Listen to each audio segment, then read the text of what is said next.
नमस्कार।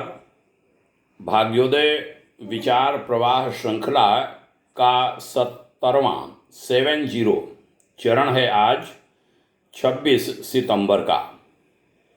प्यारा क्रम चला है। विभिन्न विषयों पर अलग अलग चर्चा करने का सुअवसर मिला है। दैनिक श्रृंखला अलग चल रही है, युग ऋषि विचार श्रृंखला के नाम से।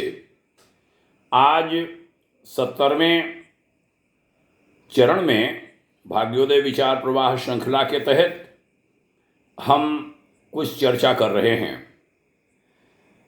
अक्सर लोग कहते हैं ईश्वर की कृपा कैसे मिले, मिश्रा जी थोड़ा बताइए, गायत्री साधना कैसे सफल हो। बड़े सारे सवाल टेलीफोन पर करते हैं लोग।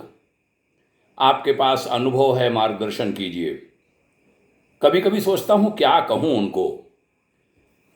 जवाब भी देता हूँ, निर्मल मन बने रहें, झूठ साँच से बचे रहें, छल फरेब पाखंड से बचे रहें, कथनी करनी में भेद मिटा पाएं तो ईश्वर की कृपा निश्चित रूप से मिलती है। गायत्री साधना निश्चित सफल होती है। निर्मल मन जन सो मोहि पावा, मोहि कपट छल छिद्र न भावा, भगवान श्री राम कहते हैं।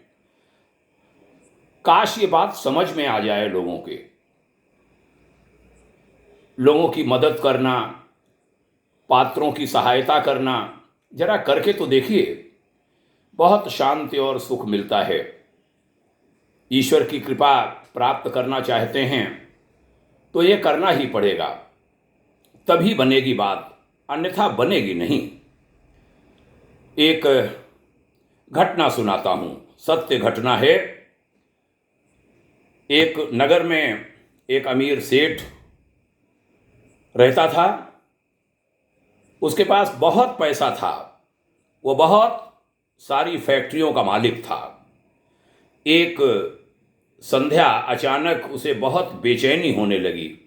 डॉक्टर को बुलाया गया, सारी जांच करवा ली गई, पर कुछ भी निकला नहीं। उसकी बेचैनी बढ़ती ही चली गई। समझ में नहीं आ रहा था क्या हुआ, क्या हो रहा है। रात हुई, नींद की गोलियां भी खा ली, पर नींद आने को तैयार नहीं थी और न ही बेचैनी कम होने का नाम ले रही थी।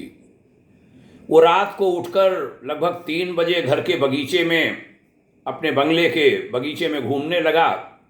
घूमते घूमते उसे लगा बाहर थोड़ा सा सुकून है, तो बाहर सड़क पर पैदल निकल पड़ा। चलते चलते हजारों विचार मन में चल रहे थे। अब वो घर से बहुत दूर निकल आया था और थकान की वजह से वो एक चबूतरे पर बैठ गया। उसे थोड़ी शांति मिली। वो वहाँ आराम से बैठा, उसे अच्छा लगा। इतने में एक कुत्ता वहाँ आया, सड़क के कुत्ते जो होते हैं, और उसकी चप्पल उठाकर ले गया। सेठ ने देखा कि ये तो दूसरी चप्पल उठाकर उस कुत्ते के पीछे भागा। कुत्ता पास ही बनी झुग्गी झोपड़ी में घुस गया। सेठ भी उसके पीछे था कि मेरी चप्पल मिल जाए। सेठ को करीब आता देखकर कुत्ते ने चप्पल वहीं छोड़ दी और भाग गया। सेठ ने राहत की सांस ली और अपनी चप्पल पहनने लगा। इतने में उसे उसके आसपास किसी के रोने की आवाज़ सुनाई दी। बड़ा प्रेरक प्रसंग है बहनों और भाइयों। यह जब रोने की आवाज़ सुनाई दी, वो आवाज़ की तरफ गया तो एक झोपड़ी में से आवाज़ आती लग रही थी। उसने झोपड़ी के फटे हुए बोरे में झांक कर देखा। वहाँ एक महिला फटेहाल मैली सी चादर पर दीवार से सटकर बैठी है और रो रही है और बोल रही है, हे भगवान मेरी मदद कर, मेरी मदद कर। और वो रोती जा रही है। सेठ के मन में आया कि यहाँ से चले जाओ, कहीं कोई गलत न सोच ले, रात का समय है, महिला अकेली है।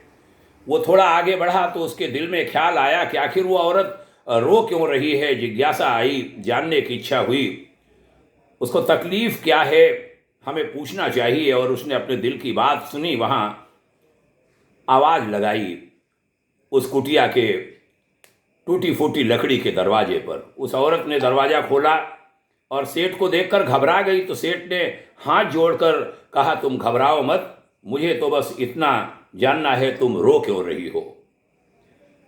वह औरत बहुत दुखी थी, उसकी आंखों से आंसू टपकने लगे। उसने पास ही गीदड़ी में लिपटी हुई अपनी 7-8 साल की बच्ची की ओर इशारा किया और रोते रोते बोली, मेरी बच्ची बहुत बीमार है, उसके इलाज में बहुत खर्चा बताया गया है।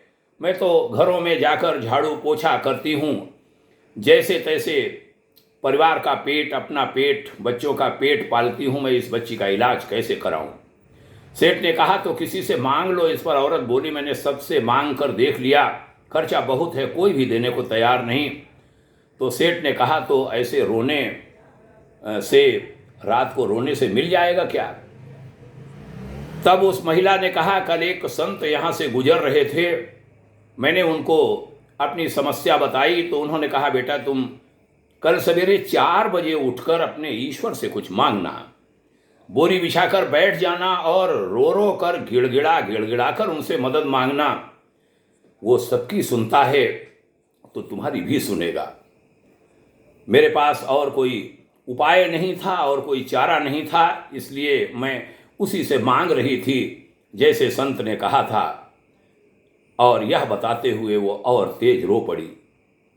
ये सब सुनकर सेठ का दिल पिघल गया और उन्होंने तुरंत फ़ोन लगाकर एम्बुलेंस मंगवाई और उस लड़की को एडमिट करवा दिया एक हॉस्पिटल में। डॉक्टर ने लगभग 1.5 लाख का खर्च बताया तो सेठ ने उसकी जवाबदारी अपने ऊपर ले ली और उसका इलाज कराया और उस बहन को, महिला को अपने यहाँ नौकरी देकर अपने बंगले के सर्वेंट क्वार्टर में जगह दे दी।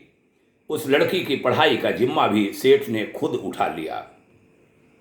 वह सेठ कर्म प्रधान तो था, कर्म का उपासक तो था, पर नास्तिक था। वह नहीं मानता था ईश्वर कोई होता है। लेकिन आज उसके मन में सैकड़ों सवाल उमड़ घुमड़ रहे थे, क्योंकि उसकी बेचैनी तो उस वक्त ही खत्म हो गई थी जब उसने एम्बुलेंस को बुलवाया और वह ये सोच रहा था आखिर कौन सी ताकत है जो मुझे रात के समय यहाँ खींच कर ले आई। क्या यही ईश्वर है? क्या ईश्वर यही है? और यदि ये ईश्वर है तो सारा संसार आपस में धर्म, जाति आदि के लिए लड़ता क्यों है? क्यों नहीं मैंने उस औरत की जात पूछी और नहीं ईश्वर ने जात पात देखी, बस ईश्वर ने तो उसका दर्द देखा और मुझे इतना घुमाकर उस तक पहुंचा दिया। वो कुत्ता उसमें माध्यम बना। अब सेठ समझ चुका था कि कर्म के साथ सेवा भी जरूरी है, क्योंकि इतना सुकून उसे जीवन में पहली बार मिला था, कभी नहीं मिला था। बहनों भाइयों, कहना चाहूँगा, मानव जीवन मिला है, 84 लाख योनियों में सर्वोत्तम प्राणी है आप। सेवा का धर्म समझो और सेवा मानव की हो या प्राणी मात्र की, सेवा का धर्म ही वास्तव में असली धर्म है, इबादत है, भक्ति है, प्रार्थना है। यदि ईश्वर की कृपा या रहमत पाना चाहते हैं तो इंसानियत अपना लें और समय समय पर उन सब की मदद करें जो लाचार हैं, बेबस हैं, क्योंकि ईश्वर उन्हीं के आसपास रहता है। जो पिछड़े हैं उनको आगे बढ़ाएं, उनको राह दिखाएं। जिनको कोई राह नहीं बताने वाला है उनको रास्ता दिखाएं। ऐसा आप कर पाए, ईश्वर की कृपा आप पर बरसेगी।